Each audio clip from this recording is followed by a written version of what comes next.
Shalom Bapak Ibu Saudara yang dikasihi Tuhan. Seri pengajaran hari ini berjudul Menyuarakan Allah yang hidup dan nyata. Saudara, Alkitab adalah kitab yang memuat kebenaran Allah. Maka kita tidak boleh meragukan sama sekali keberadaannya. Dia Allah yang hidup dan nyata. Allah yang menciptakan langit dan bumi, yang memelihara kehidupan dan maha hadir. Jejak Allah dan tindakan-tindakannya semua ditulis di dalam Alkitab. Jadi dia bukan sosok dalam mitos atau dongeng, bukan juga tokoh fantasi seperti Spider-Man, Batman, atau Superman. Maka sebenarnya sebesar apapun persoalan yang kita hadapi, apapun kebutuhan kita, tidak menjadi masalah sama sekali. Pasti terpenuhi jika Allah beserta kita. Masalahnya, apakah kita memiliki iman yang melahirkan mukjizat? Merupakan suatu kebahagiaan dan kehormatan kalau kita bisa menghidupkan, maksudnya menghadirkan Allah dalam hidup kita. Saya katakan demikian sebab dunia kita sekarang fasik, tidak mempedulikan Allah dan tidak mempedulikan hukum Allah.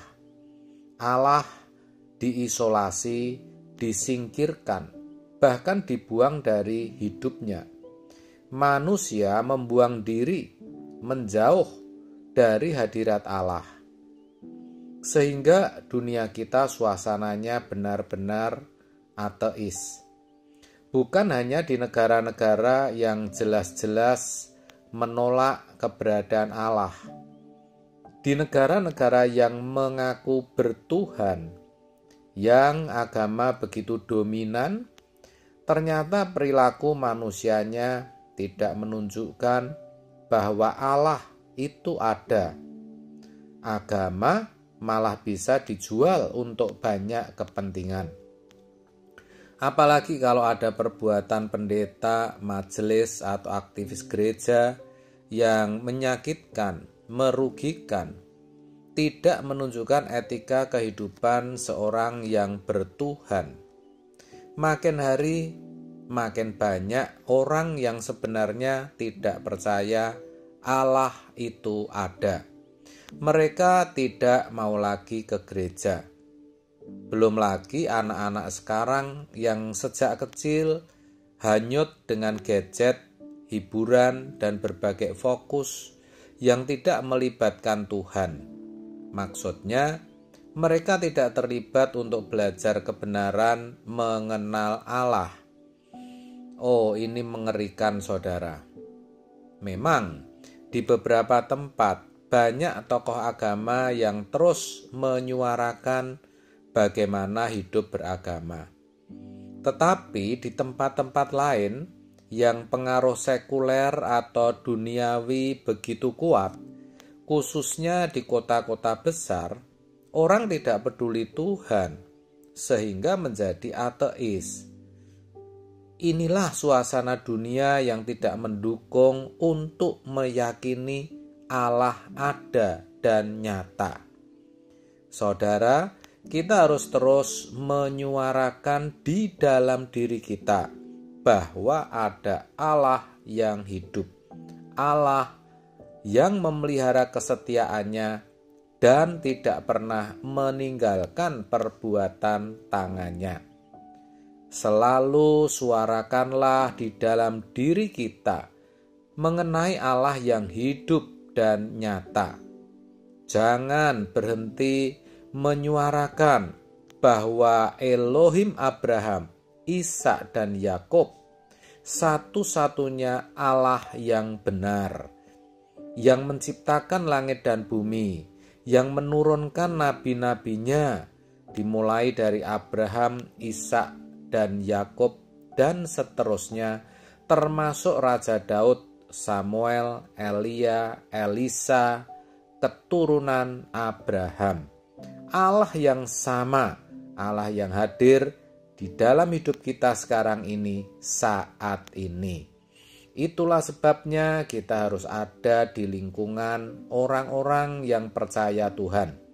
Tujuannya agar kita bisa lebih efektif merenungkan keberadaan Allah. Jangan bersahabat dengan orang yang tidak percaya Allah hidup. Jangan bersahabat dengan mereka yang mengaku Tuhan ada, tetapi perilakunya tidak menunjukkan Tuhan itu ada. Jangan hanyut dengan tontonan hiburan-hiburan dunia yang membuat hati makin kurang yakin atau bahkan tidak yakin Allah itu ada. Sebab hiburan dunia menyuarakan seakan-akan Allah itu tidak ada.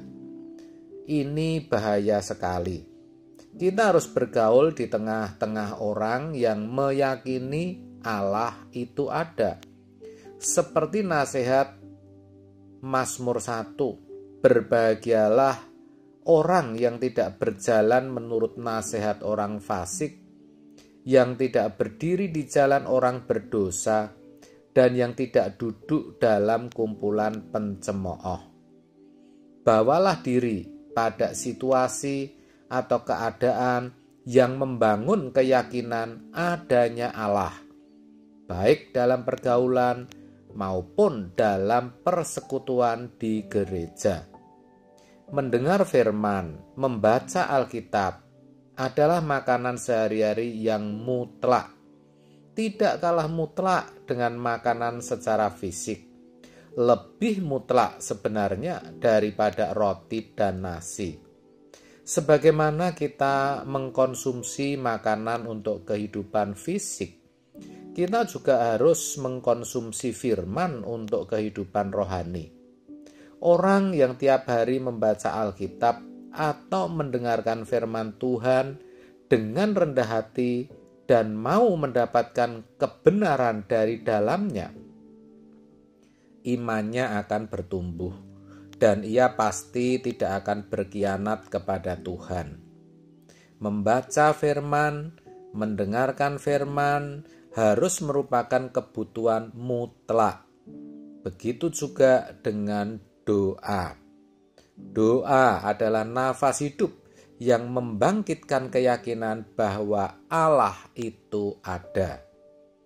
Banyak hal yang supranatural atau adikodrati yang terjadi saat kita berdoa, yang tidak bisa terucap kepada orang lain. Tuhan akan menyatakan diri kepada orang-orang yang sungguh-sungguh mencari Dia. Amin. Tuhan Yesus memberkati.